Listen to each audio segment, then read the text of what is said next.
That guy is strong, couldn't finish. Respect that guy. The only champion who was saying my name.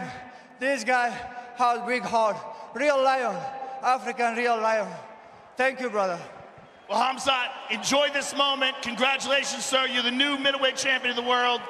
Thank you very much. The MMA world has been on fire after UFC 319, and not just because of the fights. Fans and fighters are still talking about the main event, where Khamzat Chimaev dominated Dricus Du Plessis to become the new middleweight champion. But instead of everyone celebrating his performance, the spotlight quickly turned to referee Mark Goddard. The MMA community exploded with anger, saying Goddard actually cheated inside the cage by standing the fighters up when Chamaev was in full control. The claim is that this move gave Dricus a second chance he didn't earn, almost changing the fight completely.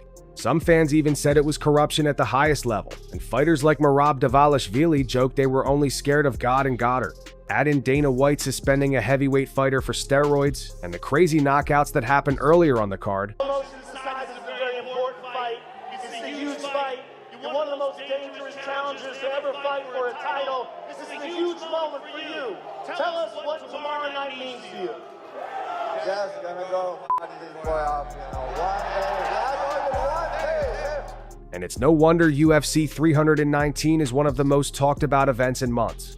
Let's break down exactly what happened, why fans are so furious, and how the UFC community is reacting to these wild moments.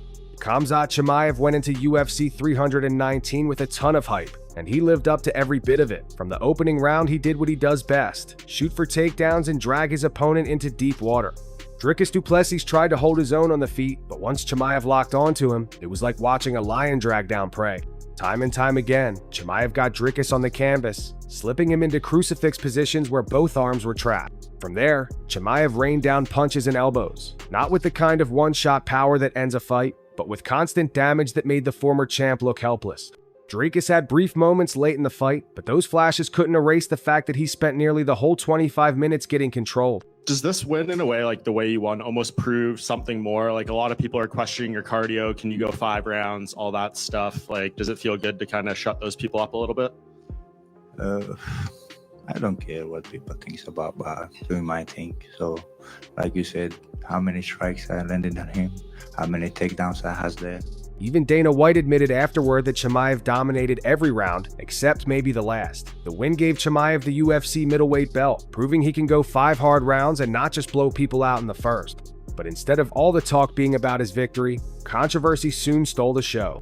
After a win like this, the question on everyone's mind is obvious: who's next for Chamaev? UFC matchmakers already have a few options.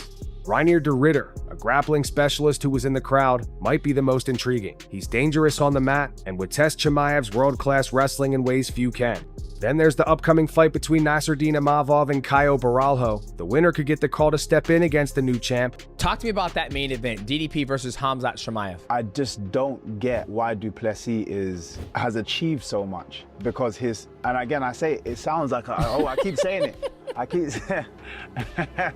Sometimes you can spar some, like new guys in the gym, just like they don't have the experience, but they hit you because they do some crazy stuff. Anthony Hernandez is another name in the mix after stacking 8 wins in a row, though being ranked only 7th might hold him back from an immediate shot. The most interesting twist is that Chamaev doesn't want to wait around. He's begging to fight again as soon as possible, specifically on the UFC 320 card in Abu Dhabi. That's only weeks away, and with him coming out of the DDP fight without injuries, Dana White admitted it's actually possible. Fans are buzzing about whether the UFC will let him turn around that quickly, and who could realistically step in to challenge him on such short notice. While Chamaev's future looks bright, another fighter's story at UFC 319 turned out much darker. Chamaev cannot get him down. If he cannot figure it out within those first 2 rounds, or the first round he gets him down, I think DDP is going to beat him. First round, brother! Yeah, brother! I would like to see Khamzat win. I just think this is a hard fight. I think Dricus, but I want Khamzat to win. I personally think he beats up Khamzat Chimaev. Aaron Pico, who came into the night with a mountain of hype, saw his dreams smashed in brutal fashion. From the start, Pico came out fast, throwing punches and mixing in takedowns, looking like he was about to give Lerone Murphy his first loss. But MMA is unpredictable. In the final seconds of the opening round, Murphy uncorked a spinning elbow that landed flush. Pico dropped instantly, out cold, as the crowd erupted.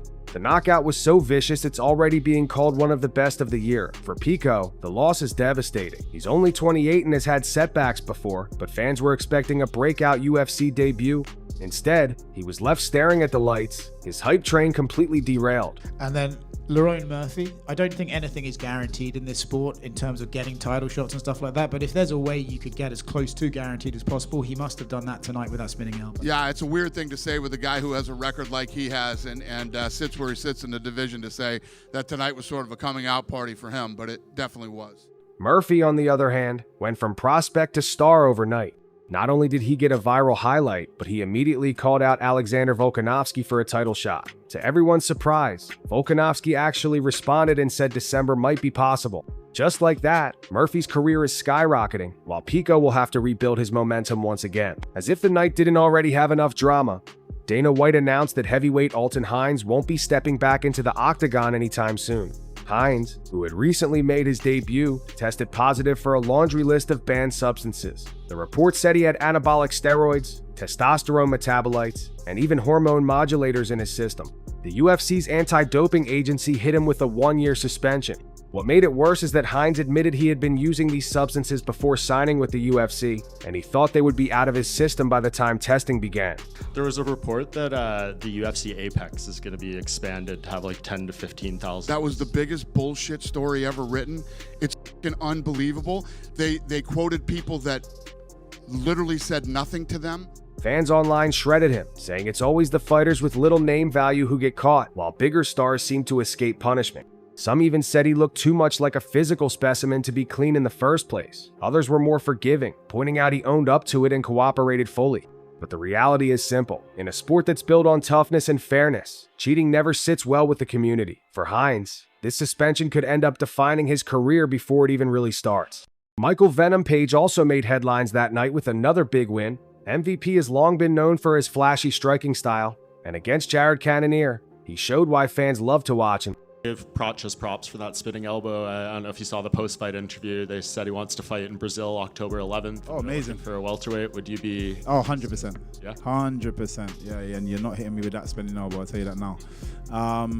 But yeah, 100%. That's a great fight. And it is those kind of fights that I want. It's those kind of fights that I'm calling out. And if he's happy... In the first round, Page dropped Cannonier multiple times, bouncing around the cage with his trademark unorthodox movement. But things changed once Cannonier switched gears.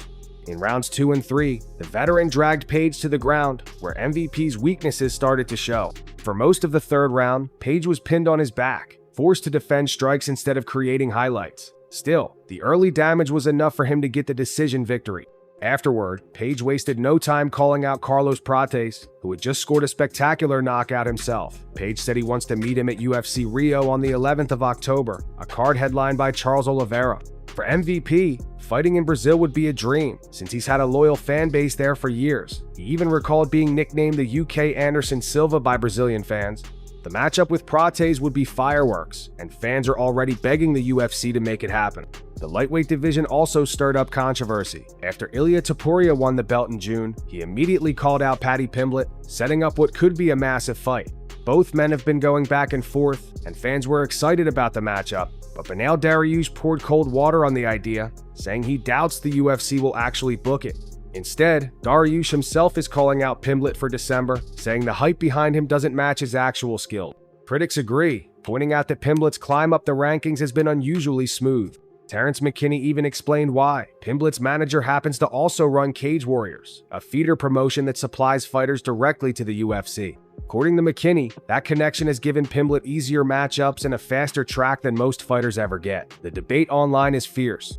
Some fans think Pimblett is being protected and pushed into stardom, while others believe he's earned his spot by winning every fight given to him. Whether it's Topuria or Dariush, one thing is clear: Pimblett can't keep avoiding top-level competition forever, and his next fight might be the one that proves if he's truly elite or just a hype machine. Meanwhile, Jon Jones is back in the headlines for, you guessed it, a comeback. The former light heavyweight king has had one of the strangest career arcs in MMA history. Not long ago, he swore he was retired for good, even saying he was done with fighting forever. But fans didn't buy it, and they were right. Jones has now re-entered the UFC's testing pool and says he's preparing for another fight. At a recent event, he admitted he really did think he was finished but couldn't resist the thrill of competition. He said everyone loves a good comeback, making fans roll their eyes since he's teased retirements and returns so many times before. The big question now is, who will Jones fight? The heavyweight division is stacked, and many think a showdown with Stipe Miocic could finally happen. Others wonder if he'll chase another title shot or step into a super fight instead.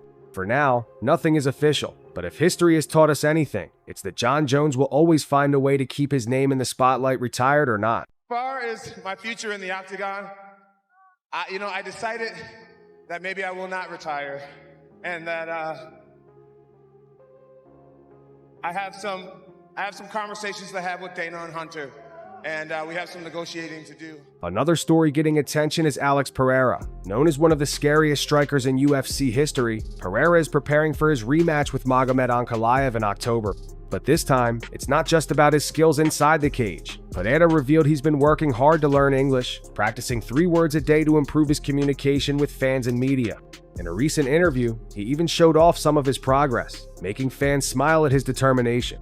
For years, Pereira has relied on translators, which sometimes created distance between him and his audience. Now, by speaking English himself, he hopes to connect more directly with people around the world. It might sound like a small thing, but in today's UFC, being able to talk to fans and sell fights is almost as important as winning them. If Pereira can combine his terrifying knockout power with a stronger media presence, he could become one of the UFC's biggest global stars. With the rematch just weeks away, his commitment to self-improvement outside the cage is making fans respect him even more. Carlos Prates also stole the spotlight at UFC 319 with a knockout that left jaws on the floor. Taking on Jeff Neal, Prates showed patience at first, trading shots and letting Neal push the pace. But as the round went on, Prates began to land heavier strikes. Then, just before the bell, he unleashed a spinning elbow that crushed Neal and ended the fight instantly. The crowd went wild, and Prates shot up the welterweight rankings with a highlight finish. Now, he has plenty of options.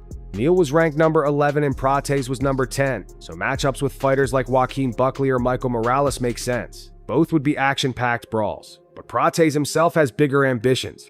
In his post-fight interview, he called out Leon Edwards, the current welterweight champion. That might be a stretch for now, but with the way he's finishing fights, it's not impossible down the line.